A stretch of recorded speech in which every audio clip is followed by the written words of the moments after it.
Moi, parler de la mort, ça m'aide à traverser mes peurs. Ce qui m'effraie le plus, c'est de vieillir. J'aime pas m'imaginer mourir. Avez-vous peur de la mort? Non, parce que nous sommes des mortels. La mort ne me fait pas peur, c'est une délivrance. Pour moi, la mort, c'est une transition. Bonjour à tous et bienvenue au balado On meurt d'en parler. Bonjour, ma belle amie Poussadi. Bonjour Alain. Comment vas-tu? Ça va très bien et toi? Oui, ça va très bien, merci. Premièrement, je voulais te remercier de m'avoir invité à co-animer ce balado. On s'est rencontrés il y a 3 ans, au moment où tu as créé le Salon de la mort ici à Montréal. Et pour des raisons qu'on connaît à cause de la pandémie, donc cette année, physiquement, il n'y aura pas de lieu pour accueillir les gens à cet événement. Mais je pense que ce serait intéressant que tu nous parles de ce qui t'a motivé à créer cet événement-là, d'une part, et qu'est-ce qu'on retrouve là-bas aussi? Alors, tout d'abord, ce projet-là, mon Dieu, il a germé pendant une dizaine d'années avant de voir le jour parce que, les circonstances de la vie n'ont pas fait en sorte que j'ai rencontré les bonnes personnes pour le réaliser. Et puis, c'était un parcours de combattant parce que la mort étant un sujet très tabou dans cette société, particulièrement occidentale, québécoise. Alors, les gens, à chaque fois que je disais hey, « un salon de la mort », c'est un rêve que je caresse depuis longtemps. Les gens disent « mais t'es folle, de quoi tu parles? Qui c'est qui va aller là? » Et puis finalement, j'ai dit, la journée où j'ai été prête et que toutes les circonstances se sont bien... Les astres se sont oui, alignés. c'est ça. Tout s'est bien présenté à moi. Alors, je suis allée de l'avant avec ce projet-là parce qu'en fait, j'ai dû m'occuper des obsèques de ma grand-mère adoptive dans les années 2000. Et puis, je n'étais pas préparée à ce départ précipité. Et puis, j'ai été vraiment prise au dépourvu. Alors, il n'y avait personne pour me guider, pour m'aiguiller, en fait, sur le processus. J'ai été toute seule à travers ça. Je suis arrivée dans un bureau froid où on m'a dit, voici, on va faire un avis dans le journal. C'était juste un template. Le nom était changé. On met le nom de ta grand-mère. Okay. Voici cercueil. Un copier-coller oui, de d'autres voici, situations. On t'amène dans un endroit où il y aura tous les produits, tu pourras choisir. Alors, bon, ma grand-mère, elle m'a tout donné. J'ai dit, je vais tout lui donner. Cette femme-là, elle mérite tout ça. Mais elle est morte, elle s'en fout, là. Mm-hmm. Mais je le voyais pas comme ça. J'étais dans la jeune vingtaine. Alors, je dis, je vais tout lui donner le meilleur. J'ai pris un super beau cercueil, une super belle urne. Mais après ça, j'avais plus de sous pour les célébrations. Donc, c'est quelque chose qui m'a marquée. Puis je me suis dit, mon Dieu, c'était à refaire. C'est tellement... C'est sûr que je referais autrement. Je ferais quelque chose avec plein de sens, tu sais. Oui. C'était tellement qui lui ressemblerait peut-être un peu plus. Oui, puis c'était dans l'urgence du corps rapatrié. Bon, il y a un délai, tout ça. Donc, j'étais vraiment, c'est quelque chose, même encore aujourd'hui, j'y pense à tous les jours. Alors, je me suis dit, comment se fait-il que nous sommes si peu préparés? Tu sais, on prend 3 mois pour magasiner notre voiture, mais pour notre propre mort ou la fin de quelqu'un qu'on aime, on n'est pas du tout préparé. Donc, je me suis dit, pourquoi pas avoir un salon de la mort où les gens trouveraient sous un même toit tout les informations en lien vers cette fin de vie-là, mais il serait là à tête reposée. Ouais. Donc, les gens... Pas dans l'urgence. Non, pourraient poser des questions et tout ça. Alors, j'ai vu ce qui se faisait. Il y avait eu un salon qui avait été fait à Paris à ce moment-là, et puis ils ont fait juste une édition. Et puis là, j'ai dit, moi, je vais oser faire ça ici. Et puis, ça a été, c'est ça, ardu, mais bon, on y est arrivé. Ça a été un succès. Tu sais, Alain, la première année, la deuxième, il y avait c'est quelques circonstances, température et tout ça, là.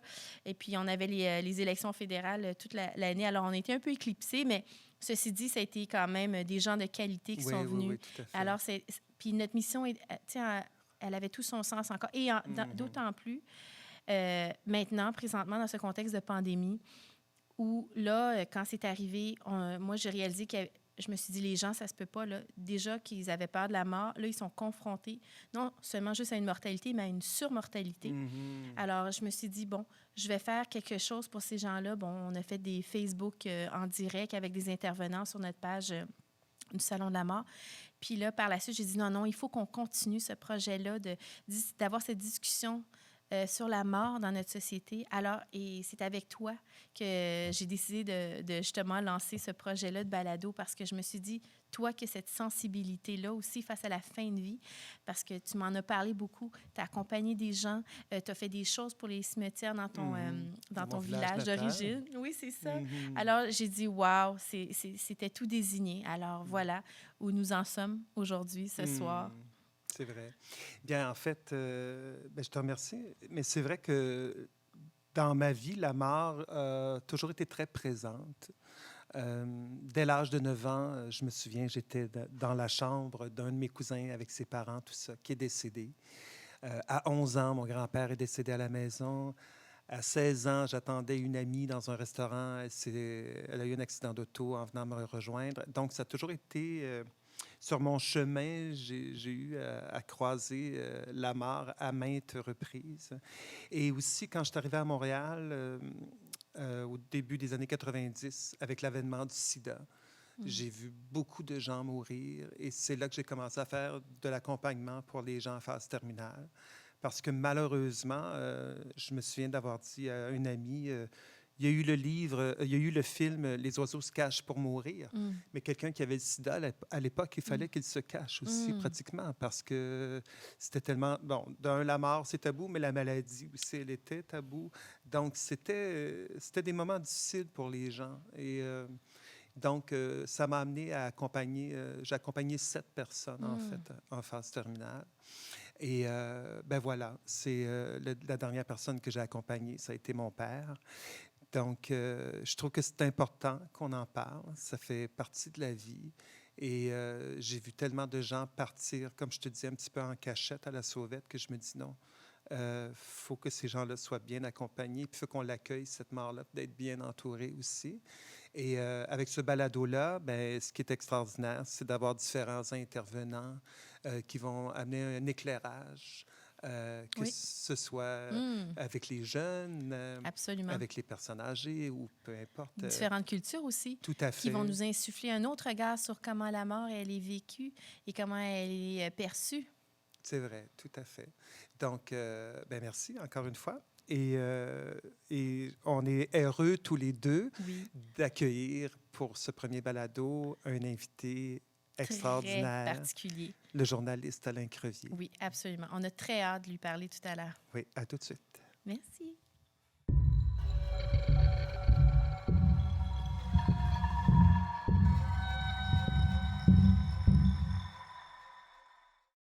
Nous accueillons maintenant Alain Crevier, journaliste bien connu dans les univers de la télé et de la radio. Il a, entre autres, pendant plusieurs années, été à la barre de l'émission Second Regard à Radio-Canada, dont le programme traitait des religions, de la quête de sens et de la spiritualité dans le monde. La mort de tous les temps a été célébrée individuellement et universellement à travers des rites donnant lieu à des rassemblements, des hommages et à la représentation de monuments. Mais au final, elle reste encore taboue pour bien des gens. Bonjour, cher Alain, comment allez-vous? Je vais très bien, merci. Vous aussi, j'espère. Bonjour, Oui. Monsieur Crevier. Merci. Cher Alain, on ne pouvait pas imaginer meilleur invité pour inaugurer ce balado. Merci beaucoup de nous accorder ce temps qui vous est précieux. Ben, on n'est pas juste gentil, vous allez voir.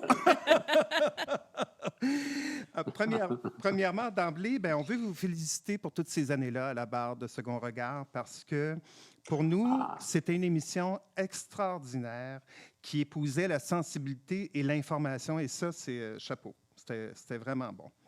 Vos années de reportage vous ont amené à multiplier les rencontres humaines, souvent très touchantes, voire bouleversantes. Entre avant et après ces années de reportage, est-ce que votre regard sur la mort a changé? Ah, mon Dieu, c'est sûr. C'est sûr, mais en même temps, il faut contextualiser juste un peu. Parce que je suis arrivé à Second Regard par... J'aurais jamais dû faire cette émission-là. J'étais beaucoup trop jeune. J'avais aucun rapport avec la religion. Je voulais faire de l'économie, du politique. Puis, et on m'a offert ça. J'ai dit, je veux voir ce que ça peut faire. Puis j'ai été hameçonné très, très rapidement. Alors, tu sais, j'avais pas de grande philosophie ou de grande préoccupation journalistique autour de ces questions-là. Et très vite, tu parles avec des gens qui ont une expérience de vie qui est tellement incroyable que tu es confronté à toutes les questions que ces gens-là charrient. Alors, tu sais, oui. Alors, c'est sûr qu'après 24 ans, excuse, c'est un quart de siècle, ça t'occupe un peu. Mais alors, c'est sûr que, oui, il y a un avant puis un après, puis ton discours, ce que tu dis, ce que tu penses, ce qui te préoccupe, c'est plus du tout la même chose. OK. Une petite parenthèse ici. Vous avez fait une entrevue avec Marie-Louise Arsenault, plus on est de fou, plus on lit, le 7 décembre 2018. Ouais. On vous a posé la question suivante. Quelle est votre devise? Vous avez répondu « L'enfer est pavé de bonnes intentions ». Alors, selon vous, est-ce qu'il y a une vie après la mort sans lien avec le paradis ou l'enfer? Non, mais c'est vrai, c'est parce que cette petite phrase-là, de rien du tout, est tombée de je ne sais où. Puis, je le constate tous les jours. Et je vois des gens qui ont une générosité, une gentillesse, une bienveillance fabuleuse, qui commettent des gaffes irréparables. Mais c'est vrai que l'enfer est pavé de bonnes intentions, juste de ça. L'enfer n'est pas bâti avec des méchants. Croyez-moi, il est bâti avec des bonnes personnes qui veulent faire le bien.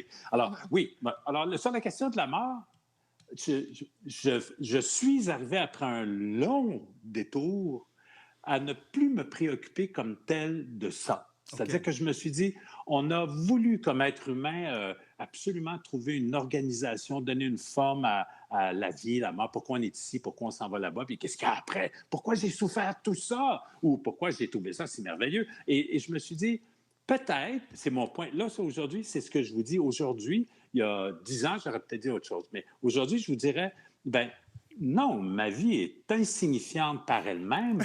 Elle ne laisse de souvenirs que le temps que durent les souvenirs. Mais dans le fond, nous, ensemble, on a une certaine forme d'éternité si on ne fait pas trop de gaffes. Mm-hmm. Et on est très bon pour faire des gaffes, alors je ne sais pas si on va être éternel longtemps. Y a-t-il une vie après la mort? Nous, oui. Moi, j'en sais rien, puis je m'en préoccupe pas trop. Ah, c'est bon. Mais en tout cas, je me plais à dire que l'enfer n'est pas complet tant que j'y serai pas.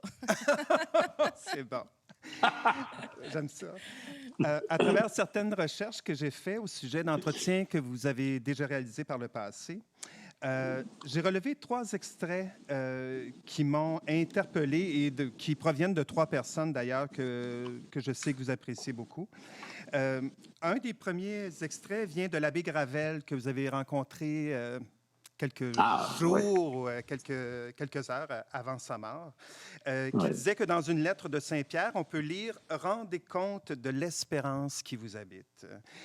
Il parlait ainsi de l'espérance de vivre et de vivre autrement, telle une vie après la vie. Il y a eu aussi l'entretien avec Sol, je pense qu'il date du début des années 2000, où il avait dit « On ne sait pas ce qu'il en est de là-haut. Il y a sûrement un après. On continue de survivre par le souvenir qu'on laisse. Pour cela, on doit laisser un bon souvenir, le souvenir de quelqu'un de bon et de généreux. » Et au final, le Père Lacroix, qui, je crois, vous a profondément marqué dans votre vie, et je pense même que vous avez dit qu'un certain entretien qui vous est resté coincé quelque part dans le cerveau, la fois où vous parliez du sens de la vie et qu'il vous avait balancé comme ça, « Donne ta vie ». Et vous lui aviez répondu, « Donne ta vie, oui, mais à qui, Benoît? » Étant un curieux et un amoureux de l'être humain, de tous les entretiens que vous avez réalisés, ne serait-ce que ceux-ci, là, ces exemples-là, lesquels vous pourriez dire qui ont transformé votre vision autant de la vie que de la mort? Hein, c'est une bonne trappe. Je dirais, Benoît, c'est une sacrée école. Non, mais alors, Benoît, c'est vrai, c'est ce que vous dites là. Parce qu'il me disait ça, il dit, donne ta vie, donne ta vie. Il y a juste une manière de donner un sens à la vie, c'est donner ta vie. Puis je disais, mais à qui tu veux, je la donne.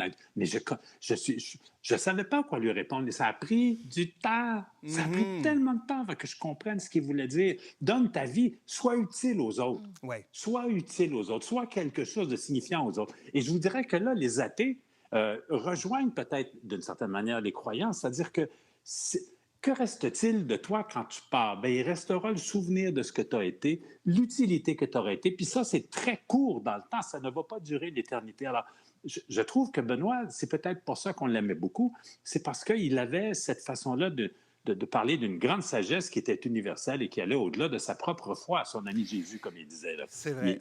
Alors, moi, je trouvais qu'il m'a apporté là un moment de révélation, c'est-à-dire, je me suis dit, non, mais c'est vraiment une révélation dans le sens où, attends, peut-être qu'il n'y a rien après, mais nonobstant qu'il n'y a rien après, ce que le plus important, c'est que tu donnes quelque chose aux autres. Et depuis ce temps-là, ça me turlupine parce que je me dis, en quoi suis-je utile? Oui. C'est vraiment une question fatigante. Hein, je peux vous dire, c'est vraiment fatigant. Mais vous avez pas l'impression en même temps que Benoît Lacroix vous invitait à tout simplement dire d'être dans l'émerveillement? Parce que lui était capable de s'émerveiller devant une fleur, capable de s'émerveiller devant des soldats qui reviennent du front, vivants. Donc, il y avait une facilité à s'émerveiller devant tout. Donc, c'est peut-être une invitation à ça qu'il vous faisait, non? Oui, je crois. Je pense que aussi, dans le fond, c'est une certaine manière de réenchanter le monde. Il y en a d'autres qui ont parlé de ça avant. Mais c'est aussi une manière de réenchanter le monde. Pas dans le sens de dire « Oh, il est non bon, le monde, il est gentil, le monde, il est bon. » C'est pas ça, là. C'est tout simplement de trouver le beau. Il y a des gens qui écrivent de façon extraordinaire autour de la beauté. Je pense que la beauté, c'est aussi l'avenir de l'homme, c'est l'avenir de l'humanité. Non, Benoît faisait allusion à ça aussi, mais je pense que c'était... Il n'y a pas que ta petite personne qui compte. Il y a beaucoup de l'autre, et dans l'autre, toi, tu trouves ton compte, c'est-à-dire, sois utile aux autres. Mais alors, tu sais, j'ai pas de misère, je suis bien cartésien, puis à un moment donné, je me suis dit, je suis pas cartésien, mais je suis capable de bien concret, puis je me disais, c'est très facile pour un médecin, par exemple, une infirmière, des gens qui sont sur le front tout le temps, à sauver des vies, tu trouves ton utilité très, très vite, là. Mais dans le sens plus intellectuel, plus philosophique, plus existentiel, je me dis, c'est une maudite question. En quoi suis-je utile aux autres? Ouais. Parce que c'est pas juste de sauver une vie, c'est en quoi, qu'est-ce que j'apporte aux autres? Et c'est peut-être la chose qui est la plus vertigineuse quand on réfléchit. Pour moi, en tout cas, c'est une des choses les plus vertigineuses quand on réfléchit à la mort. Parce que tu dis, si je meurs, mais j'ai rien apporté à personne, tu dis, allô, c'est donc bien plate. Oui, j'ai-tu dépensé de l'énergie pour rien? Mais c'est un sentiment d'accomplissement. Tout à fait, tout à fait. L'autre jour, Alain, vous et moi, on a eu une discussion et vous m'avez dit avoir du mal à comprendre pourquoi les gens ont cette peur d'aborder tout simplement librement le thème de la mort. Selon vous, est-ce que vous pensez que c'est culturel, que c'est propre au Québec, cette peur de la mort? Oh, peut-être. Il y a des sociétés, il y a des cultures où la mort est pas présente dans le sens où tout le monde meurt. On meurt tous. On s'en sortira pas, là. Alors, c'est pas ça. C'est juste que la question est plus simple. Je suis allé tourner un reportage avec mon ami Éric Loresse sur l'euthanasie aux Pays-Bas. Et là, écoute, ça fait maintenant, ils ont 20-25 années en avant de nous. Alors, la question de l'euthanasie, c'est pas seulement de dire « Ah, ben je mets fin à mes jours parce que je suis malade », c'est la réappropriation de la mort. Tu dis « Je n'en peux plus, je veux partir maintenant ». Puis, en même temps, c'est la réappropriation de la vie. Un ne va pas sans l'autre. Et c'est des questions qui donnent des vertiges. Nous, quand on est allé tourner ça, on commençait seulement la loi sur l'aide médicale à mourir au Québec. Et je me dis, toutes ces questions-là, oui, alors tu vois, il y a une question de culture, il y a une question de comment est-ce que les peuples, comment les sociétés abordent la question de la mort. Et je trouve que c'est vrai, mais je vais vous dire un truc, et je le pense sincèrement, je pense que c'est plus facile d'apprivoiser la mort que d'apprivoiser le vieillissement. Et on est dans une société, en Amérique du Nord, particulièrement au Québec, je pense, on est dans une société où on vieillit beaucoup. Et alors là, toute la gang de baby boomers, dont moi, je suis le dernier wagon, tu te poses des questions. Tu dis, mourir, ça va, là, OK, tu pars. Tu sais, comme Brel dirait, mourir, il n'y a rien là, mais vieillir, mais qu'est-ce que c'est que vieillir? Est-ce que ce n'est que l'antichambre de la mort? Est-ce que la vieillesse, ce n'est que la préparation à ta disparition, donc le reste de la société se fiche de toi, tu es inutile. Mais si c'était autre chose, si on considérait la vieillesse, qui est de plus en plus longue, soit dit en passant, si on la considérait juste comme un moment qu'on a le droit de vivre à part entière, ben je pense que ce ne serait pas la dernière saison de ta vie, ce serait une saison qui aurait le droit de dire « je suis une saison de la vie de quelqu'un ». Alors que la mort, ben on en sait tellement peu de choses finalement. Alors oui, je pense qu'on a de la misère au Québec, on était très, très attachés à la religion catholique qui nous disait qu'est-ce qu'était la mort, qu'est-ce qu'était la vie. Et tout à coup, ces grandes questions-là nous habitent maintenant. C'est un peu plus difficile, disons. Mais ce que vous dites, Alain, c'est... J'ai-tu répondu à votre question? Mais ça m'amenait à une autre piste, M. Crevier. Est-ce que vous pensez que, justement, l'enseignement devrait être déjà dès le primaire sur l'histoire de la mort à travers les différentes cultures? Comment c'est appréhendé? Comment c'est perçu? Comment c'est célébré aussi? Je vais vous dire, j'ai rencontré récemment Fernand Dansereau. Et Fernand, c'est un cinéaste fabuleux. Oui. Il est encore très actif à 92 ans. Il prépare son prochain documentaire. Et il me disait, on parlait de la vie et de la mort. C'est tout drôle, hein, c'est un thème qui revient souvent chez moi. Et il me disait, alors peut-être que quand on est tout petit, on nous apprend qu'un jour, nos parents vont partir, quand on est tout petit. Et ça effraie un enfant.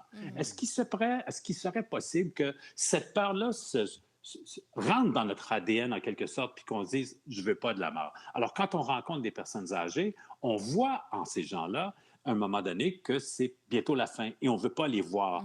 Est-ce que c'est ça qui expliquerait que par moment, on a stigmatisé ceux qu'on appelle les personnes âgées? Puis dites-moi bien, c'est qui ça, les personnes âgées? On n'est plus capable de les définir. Je connais des gens à 75 ans qui font du vélo, alors on se calme le pompon. Mais alors, je me dis, peut-être qu'il y a effectivement on devrait peut-être apprendre à discuter de ces choses-là plus simplement. Je ne suis pas sûr que ça commence à l'école, mais ça commence certainement dans une famille. Ça commence certainement entre nous. Ça commence certainement dans le discours ouvert où on devrait cesser de cacher toutes ces préoccupations-là. Peut-être y trouver même un sens. C'est célébrer, quand quelqu'un décède, là, on peut peut-être célébrer la personne pour ce qu'elle a été plutôt que ce qui va nous manquer plus tard. Ouais. Je comprends qu'on pleure et que c'est un deuil, mais il y a un moment donné, là, il faudrait peut-être qu'on ait une conversation plus ouverte. Quoi. C'est vrai. On a tendance à souligner plus le vide que la personne laisse. Mais les parents transmettent ces angoisses-là à leurs enfants. Tout à fait. Vous parliez de vieillissement, Alain.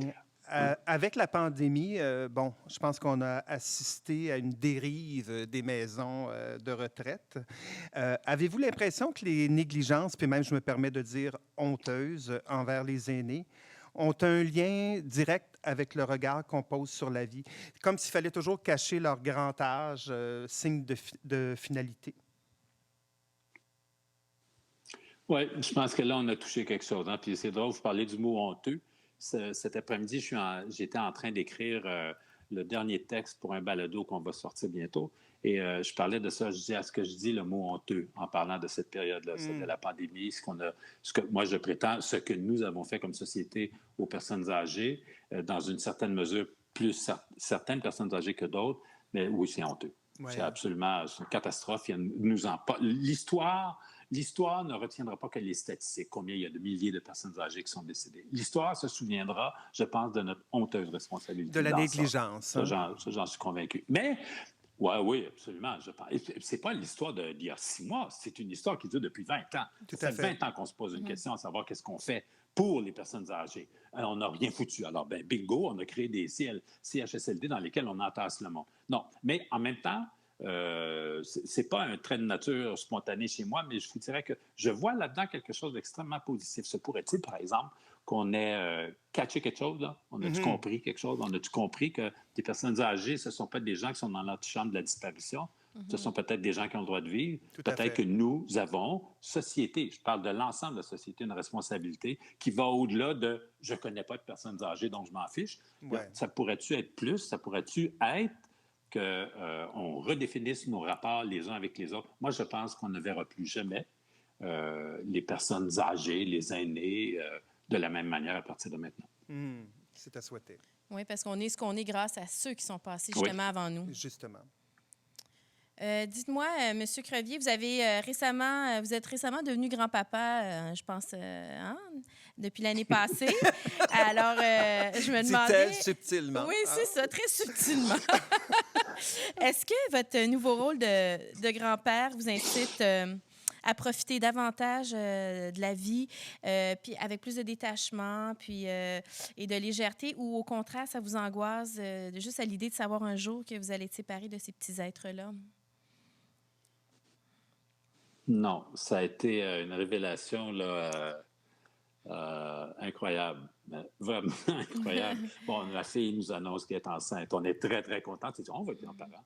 Et le jour où on se rend chez elle, mon gendre me donne mon petit-fils, qui est tout petit. J'ai craqué. Mais ma blonde aussi, là. On n'a pas prévu ça. C'est époustouflant. Et tout à coup, on se projette. Je ne sais pas comment dire, mais non, c'est du bonheur pur sucre. Là. C'est extraordinaire. Et j'ai eu des problèmes de santé, des petits problèmes de santé récemment. Et puis, je me suis dit, alors, combien d'années au fait, je n'étais pas sur le bord de la mort, là, mais je me suis dit, combien d'années au fait me restait-il à vivre? Me restait 10 ans ou 15 ans? Et où est-ce que je vais les passer, ces années-là? Au bureau? Et là, c'est pas long que ton petit-fils apparaisse dans ta tête. Oui, hein? Ça vient modifier la réflexion inévitablement, j'imagine. Ouais. C'est beau, oui. Tout à fait. C'est beau ce que vous dites. Absolument, puis absolument.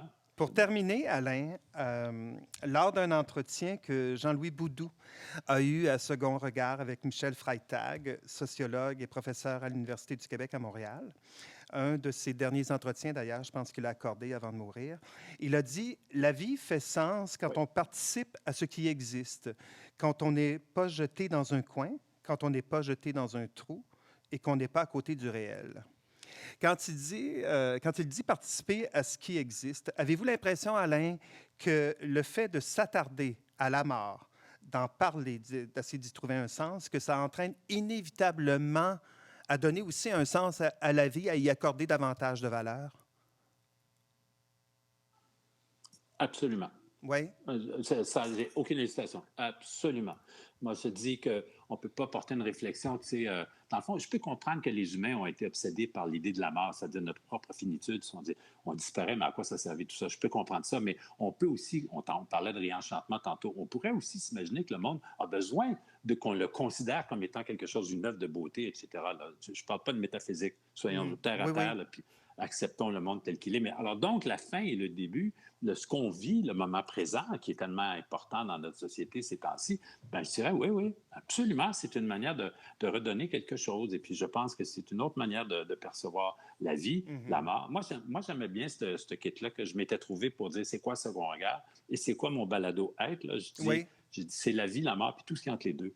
C'est quelque chose qui est de l'ordre de nous. Là. C'est notre vie. C'est notre vie. Alors, on sait peut-être qu'il y a plein d'incertitudes, mais le jour où on accepte l'incertitude et qu'on accepte qu'on existe et qu'on veut vivre, wow! Et je me souviens d'une petite phrase de Fernand Nassau qui m'a pitché comme ça, là, puis ça a fait « poing ». Il me dit « La vie ne veut pas vieillir ». Ah oui, je comprends. La vie ne veut pas mourir. Alors, participe à la vie. Puis, je ne suis pas un preacher, moi. Là, je suis pas un preacher. Je suis tout à fait d'accord avec Freitag. Merci. Merci, Alain, pour ce temps que vous avez pris pour nous, que vous nous avez accordé. Ce fut très apprécié. Puis le testament. Ah oui. Non, c'est moi qui vous remercie d'avoir pensé à moi. Merci 1000 fois. Et cher Alain, est-ce que vous aviez vu dans des petites notes que je vous avais envoyées un questionnaire vous demandant... Oh oui. Oui, d'accord. Ben, on va pouvoir se laisser là-dessus. Je vais laisser Poussedi vous poser ces questions. Alors, bien sûr, c'est notre petite... Comme vous voulez. C'est notre petite chronique testament d'un bon vivant. Alors, on aimerait ça savoir quelle inscription vous souhaiteriez avoir sur votre épitaphe. Est-ce que vous y avez songé? Ça, je vais vous dire, c'est très, très, très simple. Oui, j'y ai pensé, mais c'est très simple, c'est je laisse ça aux autres. Et si vous avez envie de vous venger de moi, je parle de mes proches, voilà votre occasion. Vous pourrez écrire quelque chose de très vilain à mon endroit. C'est votre chance. Mais autrement, je pense que ça, c'est vraiment de l'ordre, c'est le monde des vivants qui a besoin peut-être de signaler quelque chose. C'est pas ceux qui partent qui disent quelque chose. C'est bien. Et puis, quel souvenir voudriez-vous que l'on garde de vous? Écoute, là, j'en avais beaucoup des souvenirs qu'on voudrait, mais je dirais juste que j'ai vraiment cherché. J'ai vraiment cherché à comprendre. Puis je suis arrivé à des conclusions qui sont temporaires, puis que j'aime finalement l'incertitude. Puis la vie, c'est la vie. Puis j'ai peut-être juste appris ça. Là. Mais autrement, là, je me souviens de David Suzuki qui m'avait parlé de sa mère, puis qui m'avait dit, écoute, la personne la plus magnifique du monde, de l'histoire, c'est ma mère. Mais qui connaîtra ma mère une fois qu'elle sera décédée? Moi, mes enfants, puis les grands-enfants. Mais au-delà de ça, personne. Alors, ça vous ramène de façon très humble à que souhaitez-vous laisser derrière? Peut-être juste un bon souvenir, et les souvenirs sont faits pour s'effacer. Alors, tu sais, il faut se mettre dans le temps. Puis on ne veut pas être juste une pierre tombale. On veut aussi être quelqu'un qui est célébré parce qu'il a apporté quelque chose aux autres. Absolument. Et pour conclure, la chanson pour célébrer votre mémoire lors de vos funérailles. Oh, OK. Ben là, c'est hyper simple. Ça, c'est hyper simple. Je dirais, Si Dieu existe de Claude Dubois. OK. J'ai entendu ça aux funérailles de Roland Leclerc à Trois-Rivières. Écoute, la salle allait exploser tellement c'était beau, c'était plein de sens. Mais je dirais, puisque Roland l'a déjà choisi, moi, je dirais Crossroads de Eric Clapton. Ah, Je pense que ça me va parfaitement. c'est pas bête du tout non plus. Super. Ben, merci beaucoup. Merci, Alain. Monsieur Crevier. À bientôt. Hey, merci d'avoir pensé à moi. Salut. Au Bye-bye. revoir.